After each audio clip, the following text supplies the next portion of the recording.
সুপ্রিয় দর্শক, আজকের একটি বড় খবর। ভারতের গুজরাট রাজ্যের আহমেদাবাদ এবং সুরাট থেকে প্রায় 1000 বাংলাদেশিকে গ্রেপ্তার করা হয়েছে।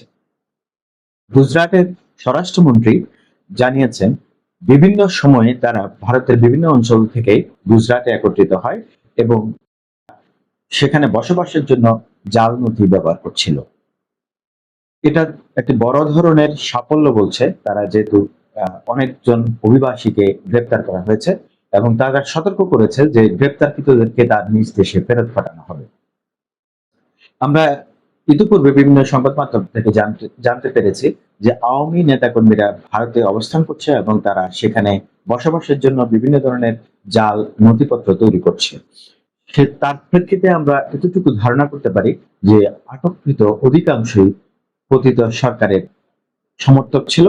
তারা নিজেদেরকে রক্ষা করার জন্য হয়তো সে দেশে আশ্রয় নিয়ে থাকতে পারে। এছাড়া বিভিন্ন পত্রপত্রিকা এবং সংবাদ মাধ্যমগুলার যে খবর প্রচার হয়েছে, সেখান থেকে যে ছবিগুলা দেখা গেছে, তাতে আমারও একটা বিশ্বাস তৈরি হয়েছে যে এসব লোক আসলে ভারতে কর্মসংস্থানের জন্য যায়নি।